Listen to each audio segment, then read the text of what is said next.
할렐루야. 한 주간 잘 보내셨습니까? 네.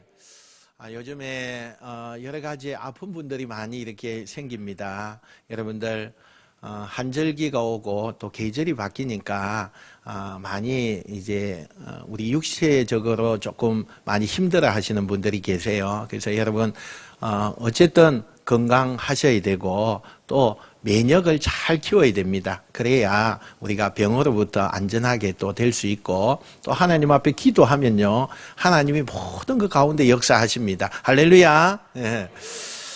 오늘은 우리가 추수감사주일로 하나님 앞에 이렇게 예배를 드립니다. 여러분 우리가 매년마다 추수감사주일 때가 되면 참 한 해가 이제 다 갔구나 이런 생각을 하게 돼요. 한 해가 다 갔는데 나는 지금 뭐 하고 있지 이렇게 생각하는 분도 계시고 한 해가 다 됐었는데 내가 참 보람있게 지냈구나 하는 그런 사람도 있어요. 여러분은 어느 쪽에 속합니까? 야, 한 해가 벌써 다 갔네. 나는 뭐 한 게 없네. 뭐 이렇게 되어지는 것이 아니라 야, 내가 참 이렇게 많이 했구나. 내가 올 한 해도 보람있게 지냈구나. 하나님 앞에 내가 충성을 다했구나. 뭐 이렇게 우리가 되어져야 될 줄로 믿습니다. 추수감사주의를 통하여 우리가 볼 때에 우리가 이제 11월 달에 계속적으로 이제 감사의 기도 제목을 한번 적어보자 해서 여러분들 책자에다가 기도 제목을 적었죠. 제가 오늘 들고 올라다가 못 들고 왔네. 그 기도 제목을 이렇게 보면은 참 여러분 어땠습니까? 저는 너무 감동이 오더라고요. 내가 그동안에 감사하지 못한 게 이렇게 많았는가. 참 감사할 게 많다. 그런데요, 참 놀라운 것이 있어요. 감사의 기도 제목을 적고 제가 감사 기도 하잖아요. 어떤 때는요, 새벽에 그 감사할 일이 생각이 나가지고 제가 막 성경 옆에다가 막 적어놔요. 그렇지. 이것도 감사지. 맞아. 이것도 감사하는 거예요. 그런데 참 신기해요. 여러분, 감사 기도를 적고 감사하고 또 감사하니까요, 하나님이 진짜 자꾸 감사할 일을 주셔요. 할렐루야. 감사할 일을 주시는 거예요. 야, 참 이게 너무 신기한 거예요. 야, 그렇구나. 우리가 하나님 앞에 감사하니까 하나님이 우리에게 또 감사할 일을 자꾸 주시는구나. 나에게 자꾸 기쁨을 주고 은혜를 주고 그렇게 하는구나. 할렐루야. 그런 일이 많이 일어나는 것을 보게 돼요. 여러분은 어땠는지 모르겠어요. 참 저는 너무 그런 일이 많이 일어났어요. 그래서 야, 너무 감사하다. 참 감사하다. 어떻게 이렇게 또 하나님이 나에게 감사할 일을 또 주셨는가. 여러분 감사할 일을 자꾸 찾다 보니까요 하나님이 그곳에다가 감사하게끔 자꾸 주셔요. 너무 놀라웠어요. 여러분 오늘은 우리가 추수감사주일입니다. 추수감사주일은 우리가 1년을 돌아보면서 하나님의 은혜를 기리는 날이에요. 야, 하나님이 올 한 해도 생명을 연장시켜 주시고 올 한 해도 우리에게 굶어 죽지 않게 하시고 참 얼마나 힘들었어요. 저는 참 이 코로나가 온 이후에 우리의 삶의 형태가 너무 많이 변했어요. 어떤 분은 가슴이 철렁 내려앉을 정도로 수입이 없어요. 어떤 분은 직장에서 위기가 와요.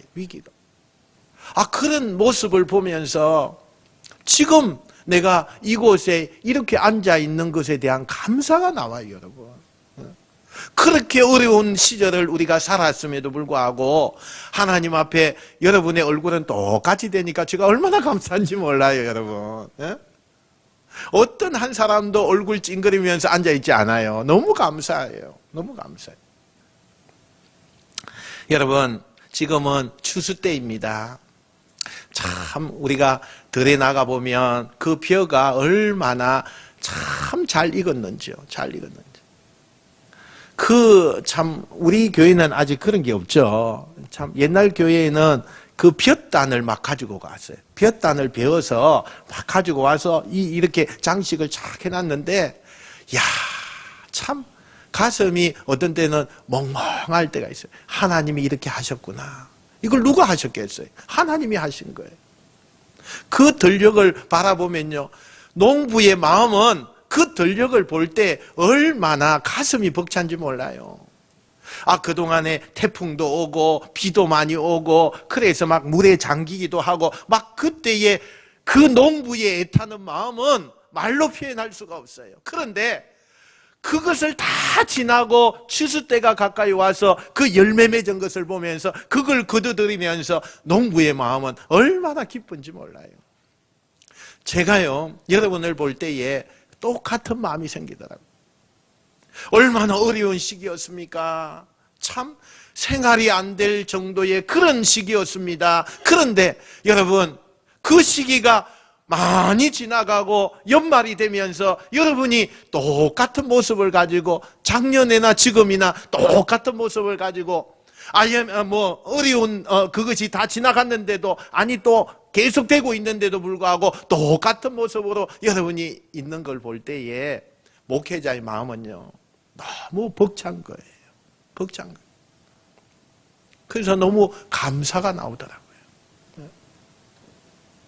여러분, 우리가 신앙인이라면 가을의 그 들녘의 그 추수의 그 모습을 보면서 가을이구나, 결실했구나, 추수했구나, 그렇게 지나치면 안 돼요.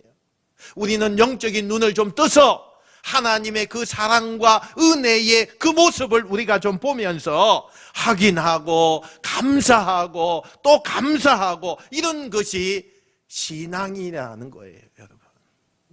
그냥 들녘에 가을이 되었으니까, 낙엽이 그냥 우수수 떨어지는 그 낙엽에 그 가을이 되었으니까 그냥 지나가면 안 돼요. 이렇게 하나님이 은혜 주시고 변화의 그 삶을 우리에게 주셨지만 그래도 지금까지 우리가 하나님 은혜 가운데 잘 있게 하신 거, 거기에 대한 우리가 감사를 해야 될 줄로 믿습니다.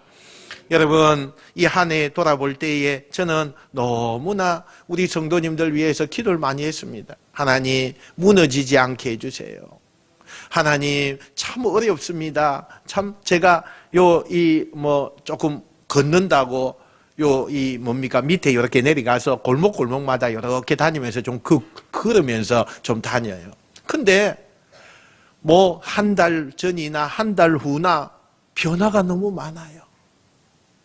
문이 닫힌 곳이 너무 많아요. 장사가 안 돼서 문을 다 닫았어요. 참 어려운 시기였어요. 지금까지 내가 몇 년 동안 그곳을 이렇게 걸어 다녔지만 문 닫는 곳이 없었어요. 그런데 요 근래에 얼마나 많은 집들이 문이 닫혔는지, 업종이 바뀌어졌는지, 참 제가 보면서 우리 성도의 집에는 이렇게 되면 안 되는데,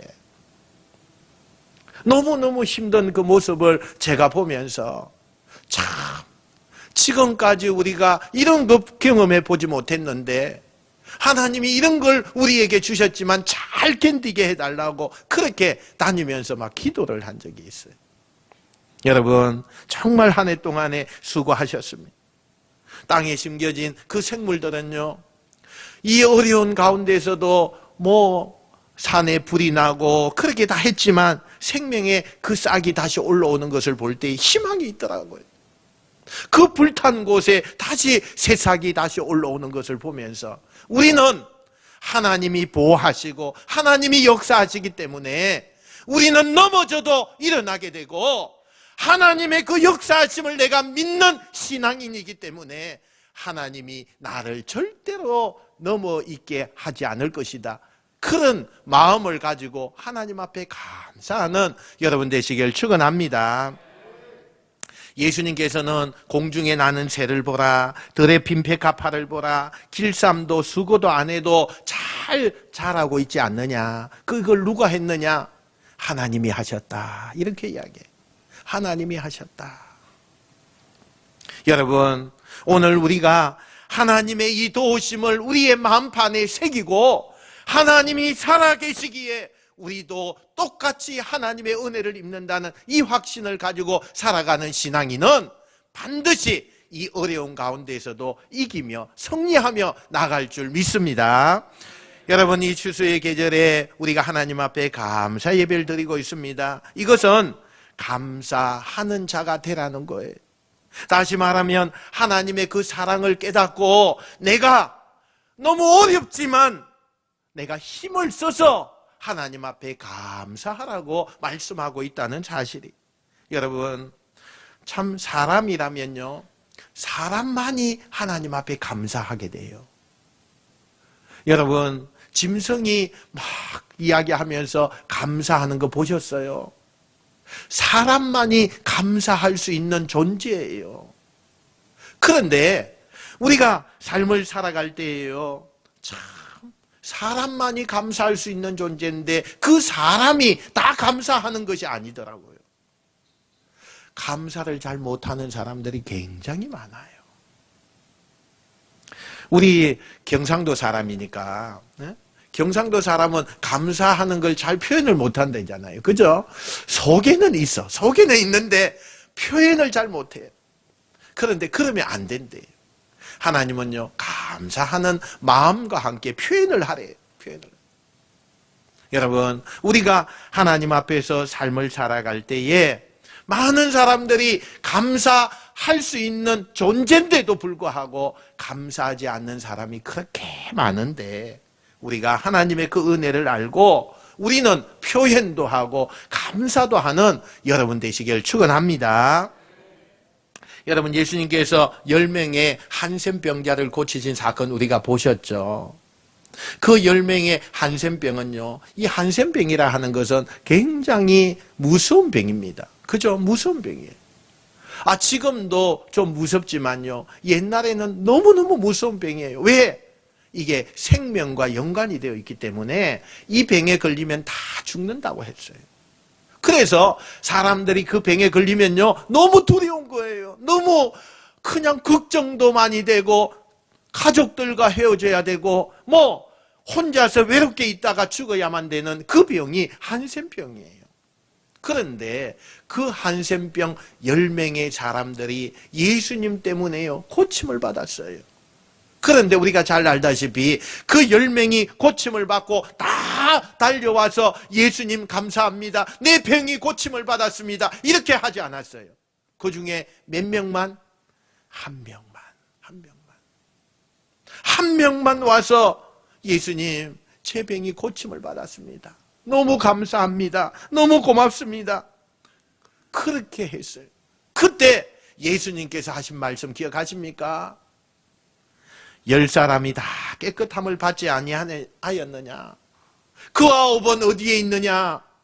그 9은 어디에 있느냐? 여러분, 이 말씀 가운데는 예수님께서 무엇을 소중히 여기고 무엇을 칭찬하시길 원하는가에 대해서 말씀을 해요. 여러분, 그게 뭡니까? 감사하는 자를 원하신다는 거예요. 감사하는 자를 하나님이 보시겠다는 거예요. 여러분, 우리는 하나님의 그 은혜를 생각하면 감사밖에 없어요.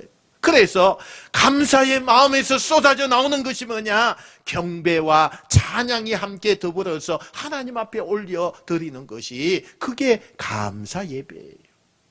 우리는 매주일마다 감사 예배 드리고 있지 않습니까? 얼마나 하나님이 기뻐하시는지 몰라요.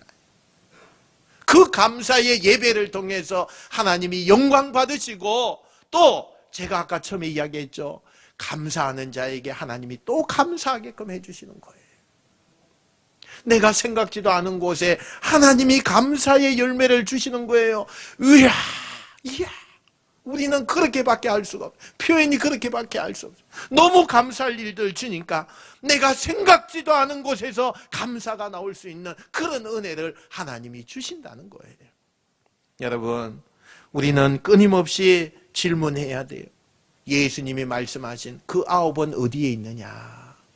그 9은 어디에 있느냐? 다시 말하면, 왜 너희는 감사하지 않느냐? 왜 이 땅에 하나님께서 얼마나 많은 은혜를 베풀어 주시고 너의 영혼까지도 구원해 주신 그 하나님 앞에 감사하지 않느냐? 그렇게 우리에게 질문하셔요. 우리는 어떤 이유에서라도 하나님 앞에 감사를 드려야 되는 거예요. 사랑하는 성도 여러분, 지난 한 해 동안 우리가 얼마나 하나님 앞에 감사하는 마음을 가지고 살았습니까? 이 감사는 하나님께만 좋게 하는 게 아니에요. 우리에게도 한없는 은혜와 감사가 그 감사를 통해서 얼마나 즐거움이 나타나는지 몰라요. 그래서 우리는 잠시 이 세상에 사는 인생이지만 하나님 앞에 감사함을 통하여서 그 생활들이요 달라져요. 변화가 일어나요. 놀라운 일들이 막 일어나게 돼요. 그래서 우리의 인생이 즐겁게 이 세상에 짧은 인생이지만 살다가 영원한 하늘나라에 우리가 들어가게 되는 줄 믿습니다. 그러면 왜 우리가 마땅히 감사해야 됩니까? 첫째, 살아있는 자의 증거이기 때문에 우리는 감사해야 돼요.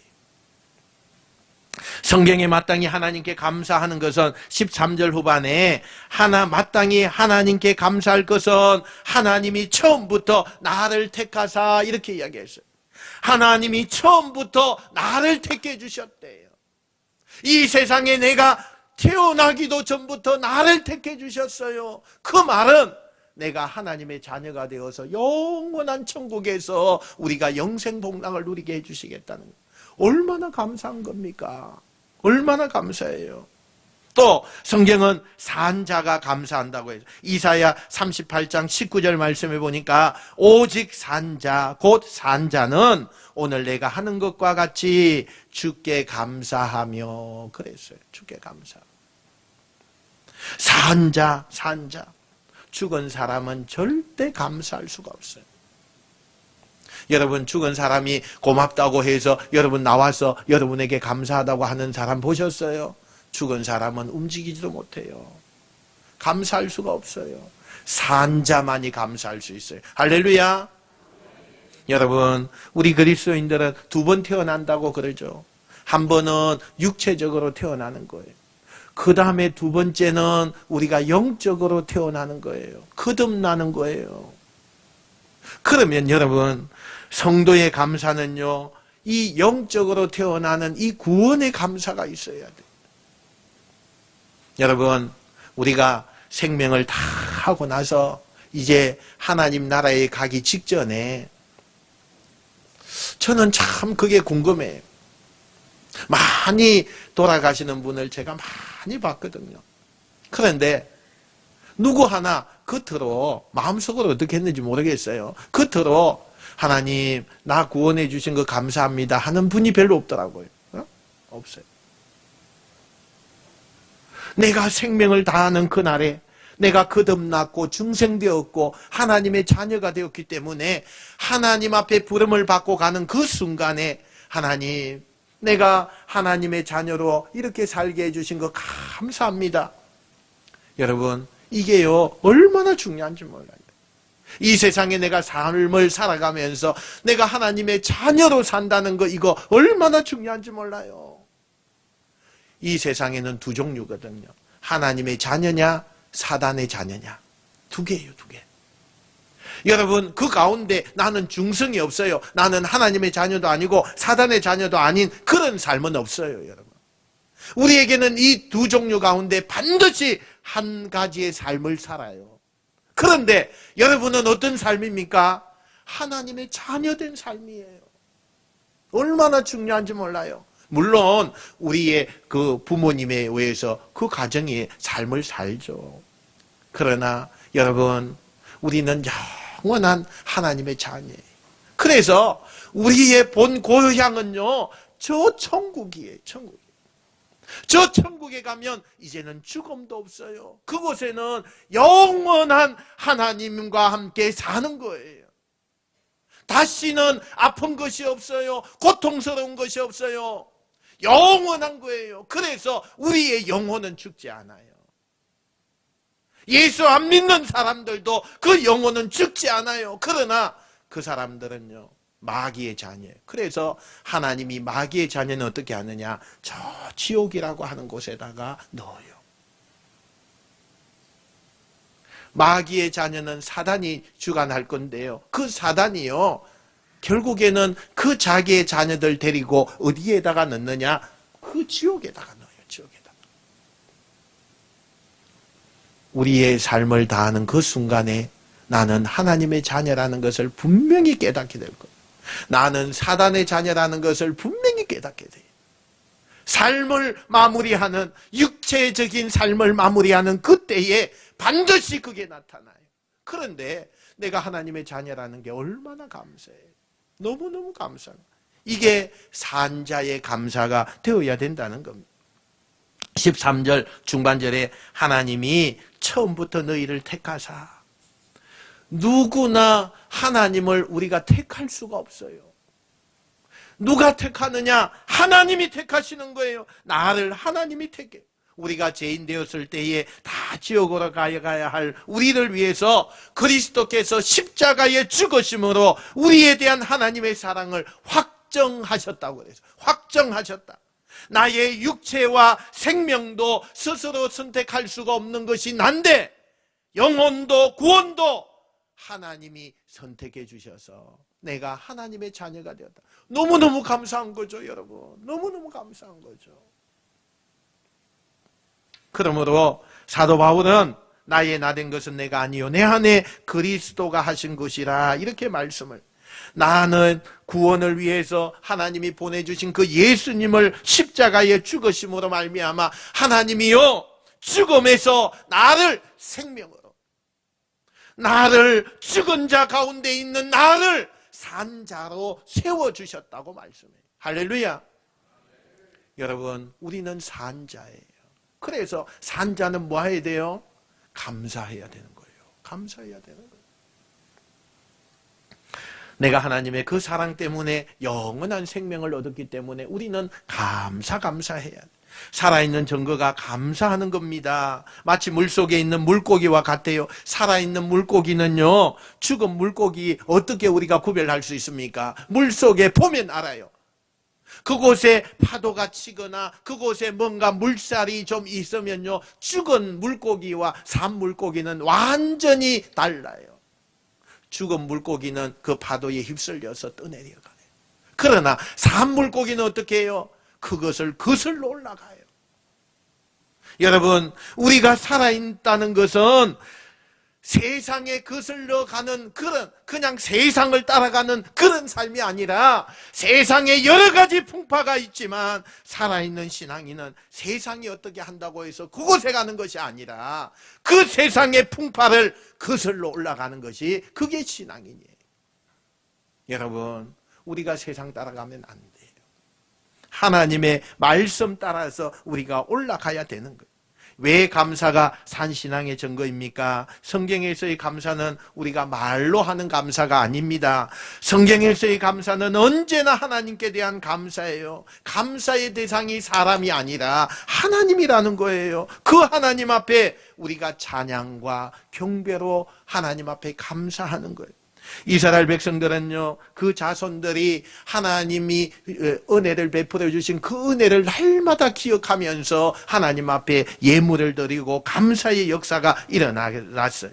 그래서요, 이스라엘 백성들은 제사를 드릴 때 반드시 화목제를 드렸어요. 그 화목제는 반드시 제물이 있어요.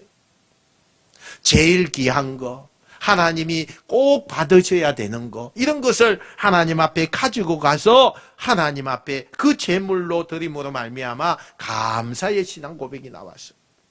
구약의 기록에 보니까 추수감사절의 내용을 보니까 너무나 잘 이렇게 알려주고 있어요. 이스라엘 백성들은 추수감사절이 되면요, 어디에 살든지 간에 예루살렘을 향해서 오게 돼 있어요. 예루살렘의 그 예배당에 오는 거예요. 오늘날과 같이 우리가 자동차가 있으면 얼마나 쉬웠을까요? 기차가 있었으면 얼마나 쉬웠을까요? 그때는 없어요. 오직 있는 거 있다면 말 타고 오는 거예요. 그런데 대부분의 예수 믿는 사람들이 가난했어요. 말을 타고 오는 것이 아니라 걸어왔어요. 며칠씩 걸어왔어요. 그래서 예루살렘 그 성전에 오게 되었어요. 그 추수감사절 그 기간을 맞추어서 언제쯤 떠나면 그곳에 도착하겠다, 그렇게 다 계산을 하고 그리고 걸어서 가게 되었어요. 근데 여러분, 거기에 오면서도 하나님 앞에 감사하면서 왔어요. 그냥 온 게 아니에요. 공수로 오는 게 아니에요. 제물을 들고 예물을 들고 그렇게 갔다는 거예요. 오늘날도요, 유대인들은 추수감사절 때가 되면은요, 하나님 앞에 제일 제일 귀한 것을 바쳐요. 과일을 하나 드린다 해도 그분들이 과일을 다 재배하지 못하니까 시장에 가서 사야 되겠죠. 그런데 요즘에 어떻게 하느냐, 얼마나 신경을 쓰는지요. 떡볶이를 들고 간대요. 그래서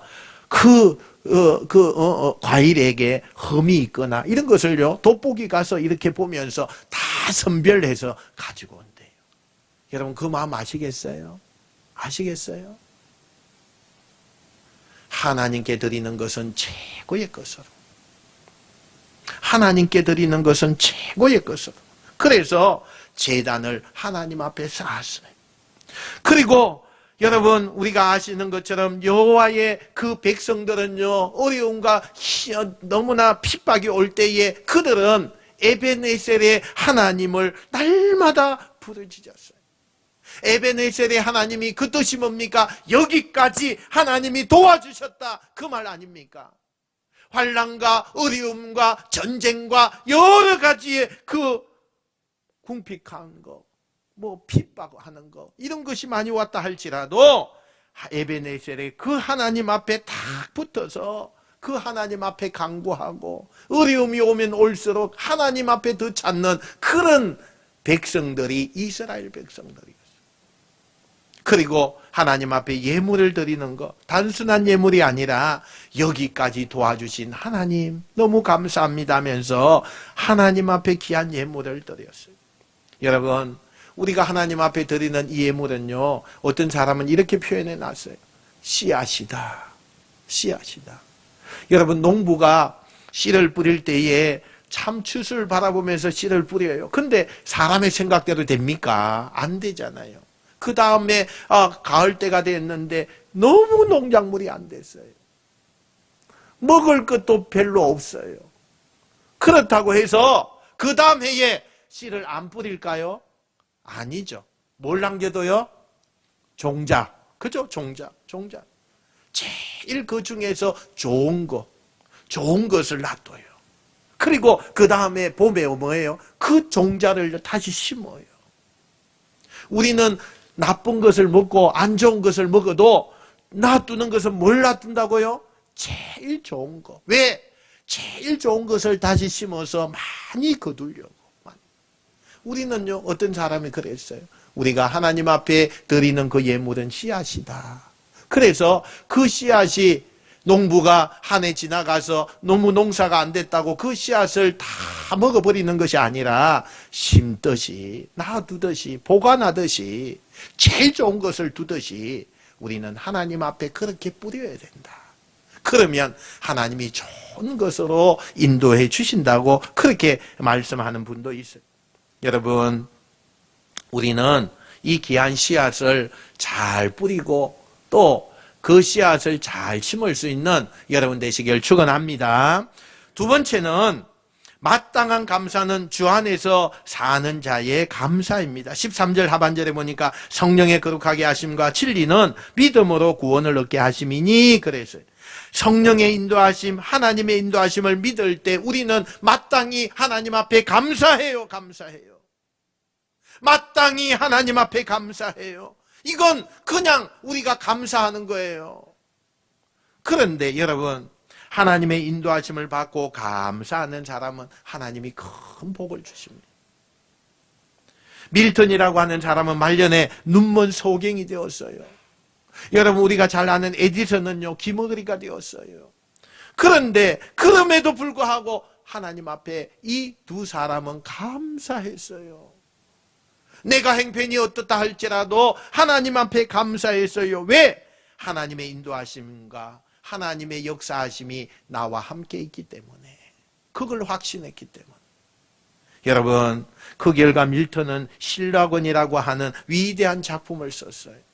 에디슨은요, 위대한 발명왕이 되었어요. 에디슨이 귀머거리가 되었을 때 그는 이런 이야기를 했다고 해요. 귀머거리가 된 것을 감사합니다. 왜냐하면 다른 소리를 듣지 않고 연구에만 몰두할 수 있었기 때문에 너무 감사합니다. 이게 신앙인의 감사예요. 여러분, 어려웠습니까? 너무너무 힘들었습니까? 감사하세요. 하나님은 그 감사를 귀하게 받으셔요. 귀하게 받으셔요. 주 안에서 사는 거, 그게 축복입니다. 하나님의 인도하심을 받으며 사는 거, 그게 축복이에요. 여러분, 미국 개신교 중에 그리스도 연합교회가 있는데 이 교단은 교인들에게 하루에 12번씩 감사하라고 이렇게 이야기를 했대요. 그 첫 번째가 뭐냐? 아침에 눈을 뜨면 새로운 시간을 주신 하나님께 감사하래요. 두 번째는 조반을 먹을 때, 아침을 먹을 때에 오늘도 음식을 주신 것을 감사하랬대요. 세 번째, 차를 타고 직장을 갈 때에 오늘도 나를 움직이게 하신 하나님 감사합니다 했대요. 네 번째, 직장과 가정에서 오늘도 일을 주신 하나님 너무 감사합니다 그랬대요. 다섯 번째, 일을 하며 잔소리, 비판, 압력을 받을 때에 도전을 주신 하나님 너무 감사합니다 그랬대요. 여섯 번째, 직장이나 집에서 칭찬이나 격려를 받았을 때에 만족과 행복을 주신 하나님 너무 감사합니다 그랬대요. 여덟 번째, 일곱 번째, 점심시간에 얘기 나눌 수 있는 친구 주신 거 하나님 너무 감사합니다. 여덟 번째, 하루 일이 끝나면 작은 성취를 주신 하나님 너무 감사합니다 그랬어요. 아홉 번째, 집에 돌아와서 가족을 주신 하나님 너무 고맙습니다. 열 번째, TV나 신문 잡지를 보면서 편히 앉았을 때에 여가를 주신 하나님 너무 고맙습니다. 11번째, 머리가 베개에 닿는 순간에 잠을 주시는 하나님 참 감사합니다. 마지막 12번째, 꿈속에서 생명이라고 하는 이 귀한 것 주신 거 너무 감사드립니다. 그래서 하루에 12번 감사했대요. 저는요, 이 설교를 준비하면서 나도 하루에 12번 감사할 거 있어야 되지 않는가 막 해봤어요. 야, 어렵더라고요. 그런데요, 감사하니까 감사의 조건들이 자꾸 나와요. 감사의 목록이 그렇게 많아요, 여러분. 여러분 한번 해보세요.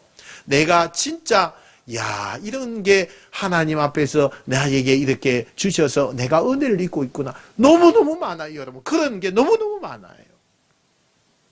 여러분, 주 안에서 감사가 많이 찾고 또 감사가 많아지는 역사가 있기를 축원합니다. 마지막 세 번째, 마땅히 감사하면 하나님께서 영광을 받으십니다. 영광을 받으십니다. 사도 바울은 범사에 감사하라, 이는 너희를 향하신 하나님의 뜻이니라 그랬어요. 여러분, 범사는 뭐예요? 평범한 생활 아니에요. 그죠? 당연한 일이에요. 그런 곳에 감사하래요, 여러분. 감사하래요. 여러분, 이건 노력을 이야기하는 거예요. 내가 힘을 좀 써서 감사하라는 거예요. 여러분, 그리스도인은 꿈꾸기 위해서 아니라 싸우기 위해서 우리가 이 세상에 하나님께서 부름을 받았어요. 서 있게 하기 위해서 아니라 올라가기 위해서 하나님이 우리를 불렀어요. 그리스도인이라고 부른 것은 특권을 누리는 것이 아니라 제대의 의무를 다하게 하기 위해서 하나님이 그렇게 우리를 불렀어요. 그러면 나 때문에 내 가정이요, 우리가 있는 이 교회 때문에 이 세상이 아름답게 또 너무 하나님이 귀하게 그렇게 하도록 우리를 불렀다는 거예요. 그래서 여러분이 나아가는 곳에는요, 평화가 있어야 돼요. 여러분이 가는 곳곳마다요, 그곳에 좋은 일들이 일어나야 돼요. 왜? 내가 그런 사람이기 때문에. 내가 그런 사람이기 때문에. 항상 기뻐하라, 쉬지 말고 기도하라, 범사에 감사하라. 여러분, 이것은 우리에게 도전을 주는 말씀이에요. 훈련하라는 거예요. 애써라는 겁니다. 내가 좀 땀을 흘려서 그렇게 하라는 거예요. 그래야 하나님의 뜻이 이루어지고 하나님의 인도하심과 긍휼하심이 우리에게 나타나게 된다는 거예요. 하나님의 은혜는요, 사모하는 자에게 하나님이 주십니다. 가만히 있으면 안 돼요. 사모하는 자에게 하나님이 항상 기쁘게 해요. 쉬지 말고 기도하게 해요. 범사에 감사가 넘치게 해요. 그런데 문제는 당연하고 평범한 일에 감사하지 못한다는 거예요. 여러분, 부모님들이 넉넉해서 자식을 키우는 그런 가정도 물론 있어요. 그러나 대부분은 자녀들 키울 때 참 어려워요. 어려운 환경에서 자녀들 키우잖아요. 그런데 부모가 속상해서 야단을 치면 아이들이 뭐라고 합니까? 반항해요, 반항해요. 부모의 은혜를 당연히 여기기 때문에 부모의 그 은혜가 감사하지 않기 때문에 불효자식이 되는 거예요. 불효자식이 되는 거예요. 학생들은 스승의 은혜를 당연한 것으로 생각해요. 또 이보다 더 심각한 것은 직장인들도 회사에서 받는 월급을 당연하게 생각을 해요. 내가 일을 잘하니까 내가 여기 있고 내가 일하니까 월급 받는 것은 당연한 것이다. 일리는 있죠. 그러나 그게 절대 당연한 거 아니에요. 감사할 일입니다.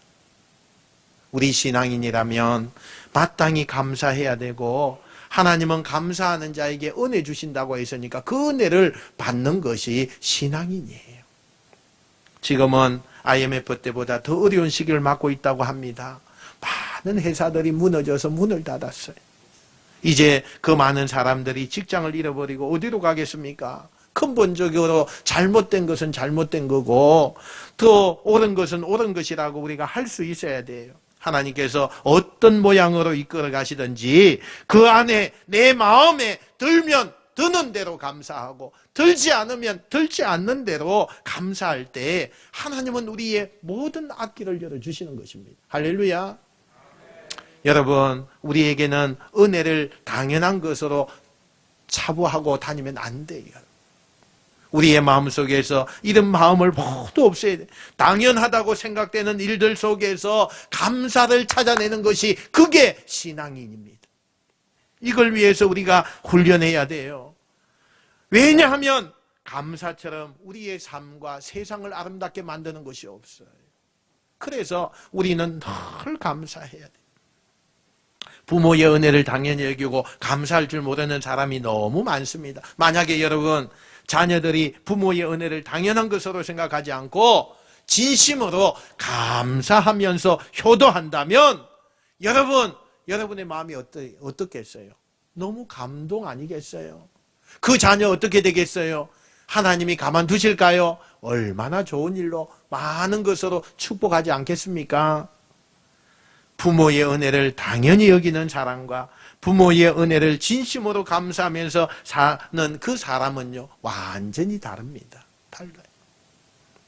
여러분, 시편 50편 23절에 보니까 감사로 제사를 드리는 자가 나를 영화롭게 하나니 그의 행위를 옳게 하는 자에게 내가 하나님의 구원을 보이리라, 이렇게 말씀해요. 하나님께서 감사하는 사람이 되면 하나님이 영광을 받으시고 또 하나님께서 구원의 복과 하나님께서 축복이 눈에 보이도록 너희들에게 베풀어 주시겠다고 말씀해요. 이 이야기 그만하고 오늘 말씀을 마무리하려고 합니다. 미국의 어느 지방신문에 다음과 같은 이야기가 실렸다고 그래요. 11월 중순의 감사절 기간에 어느 그리스도인이 보내온 편지 서신이 어느 회사의 전무인 40대 남자가 갑자기 혈압으로 쓰러져서 반신불구가 됐어요. 이 40대면 한참 지금 일할 때 아닙니까? 그런데 반신불구가 되어서 병원에서 누워서 꼼짝을 하지 못해요. 그러니까 너무너무 괴로운 거죠. 그 아내가 그 병을 간호하는데 이 아내도 얼마나 이 남편이 까탈스러운지요. 반신불구가 돼서 움직이지 못하지만 그냥 말로서 그냥 막 얼마나 하는지 견디질 못한대. 그 정도의 그런 사람이었대. 그런데 어느 날 목사님이 오셔서 겉면의 말씀을 해 주었어요.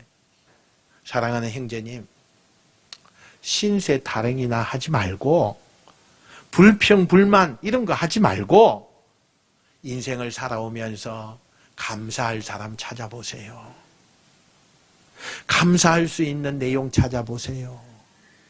감사하면 당신에게 변화가 일어날 겁니다. 이렇게 이야기를 했대요. 그래서 그 목사님이 간 다음에 감사할 것이 뭐가 있나, 감사할 사람이 나에게 내가 감사할 사람이 누가 있나, 아무리 찾아도 감사할 사람이 없어요. 감사할 사람이 없어요. 아니 감사할 사람이 없는데 왜 내보고 감사하라고 더 불평불만이 나타나. 그런데 어느 날 생각이 났어요. 옛날에 초등학교 여선생님이 생각난 거예요. 그때 공부도 잘 못했어요. 그런데 그 여선생님은 나를 그렇게 망난인데도 불구하고 그냥 데리고 와서 얼굴도 씻겨주고 뭐 사고도 많이 치는데 데리고 와서 널 칭찬해주고 막 이런 그 여선생님이 생각이 나는 거예요. 그래서 그 여선생님이 지금 어디에 계신가 수소문을 하게 되고 그곳에 주소를 얻어서 편지를 적기 시작했어요. 여러분, 다 이게 뭐 적을 수 있겠습니까? 다 지금 마비가 되어 있는데 적을 수 있겠어요? 그런데 자기가 적는 거예요. 너무 간단하게. 선생님, 감사합니다. 저는 반신불구가 되어 있습니다. 그래서 글씨도 이렇게 엉망입니다. 그런데 선생님은 저의 생애에 있어서 둘도 없는 은사이십니다. 그동안에 한 번도 감사드리지 못하고 무심했던 것을 용서해 주십시오. 감사합니다. 이렇게 딱 적어서 편지를 보냈어요. 근데 이 편지를 받는 선생님이 남편을 먼저 떠나보내고 혼자 양로원에서 지내고 있었는데 어느 날 이 편지를 받아보는 순간에 너무나 기쁜 거예요. 너무나 기쁜 거예요. 그래서 답장을 썼어요. 사랑하는 제자야, 내 평생에 수많은 어린이를 가르쳤지만 고맙다고 감사하다고 편지를 받아본 제자는 당신밖에 없네. 이제는 늙어서 의지할 곳 없는 외로운 노인을 자네는 참으로 행복하고 기쁘게 해주었네. 내가 자네의 편지를 눈물로 읽는 것을 아는가? 나는 자네의 글을 침대 옆에 놓고 매일 밤 한 번씩 읽는다네. 그리고 읽을 때마다 자네에게 감사한다네. 그리고 이 편지가 어떤 의미를 가지고 있는가 아는가? 내 생애의 기쁨과 희열을 용솟음치게 해주었네. 나는 자네의 그 편지를 나의 교편 생활의 유일한 보람으로 알고 내가 죽는 날까지 간직하겠네. 나는 자네의 건강을 간절히 기도하면서 그대의 선생님이. 이렇게 편지의 답신이 오게 됐어요. 여러분, 이 편지의 답신을 받아본 이 40대, 그때부터 힘이 나기 시작했어요. 그래서 여러분, 이 편지를 받는 순간에 시리에 빠졌던 그 40대 남자가 갑자기 용기를 얻게 되고 침대에서 벌떡 일어나게 되고 그리고 나서 나를 위해 기도해 주는 분이 여기에 계신다. 내가 간단한 감사의 인사를 내가 드렸는데 기뻐하고 매일마다 침대 곁에서 읽는다니까 너무너무 내가 감동이다. 그러면서 걷는 연습을 했고 말하는 연습을 하게 되고 조금씩 좋아지게 되고 그 다음에는 복직하게 되어서 부사장에서 사장으로 이렇게 성진하게 되면서 정말 추수감사 그 기간에 크게 신문에 났다는 이야기가 있어요. 사랑하는 성도 여러분, 이 이야기는 참으로 놀라운 사실을 말해주고 있지 않습니까? 감사 생활은요, 인생을 바꿉니다. 감사 생활은요, 하나님이 그 영혼을, 그 육신을요, 완전히 바꾸어서 놀라운 은혜를 입는 역사가 일어나게 해주신다는 사실입니다. 데살로니가후서 2장 14절 오늘 본문에 이를 위하여 우리 복음으로 너희를 부르사 우리 주 예수 그리스도의 영광을 얻게 하려 하심이니라. 감사 속에는 하나님의 인도하심도 있고 그 인도하심은 우리에게 그리스도의 영광을 얻게 하는 것이다. 사랑하는 성도 여러분, 시편 기자는 이렇게 얘기했죠. 여호와께서 내게 주신 모든 은혜 내가 무엇으로 보답할꼬? 만일 여러분의 자녀들이 진심으로 마음속에 오늘 내게 베풀어 주신 은혜 내가 무엇으로 보답할까 하는 마음을 가지고 부모에게 효도한다면 여러분 얼마나 기쁘겠습니까? 그보다 더 행복한 일이 어디에 있겠어요? 그런데 그런 마음을 가지고 효도하는 그 자녀가 여러분 그냥 살겠습니까? 하나님이 복을 주셔서 얼마나 그 자녀의 미래가 열린 문의 역사가 일어나겠습니까? 여러분, 우리는 감사하는 이 일을요 계속해야 됩니다. 어떤 어려운 시련이 와도 감사하십시오. 아무것도 달라지지 않는다고 할지라도 감사하십시오. 그러면 하나님이 반드시 변화의 역사가 일어나는 삶으로 바꾸어 주실 것입니다. 할렐루야. 하나님의 영광을 찾을 수 없는 그곳이라 할지라도 하나님의 영광의 역사는 감사를 통해서 나타나게 되고 하나님이 그 영혼과 그 육체를 만져주셔서 놀라운 은혜를 경험하는 우리 모두가 될 수 있기를 주의 이름으로 축원드립니다. 축원드립니다.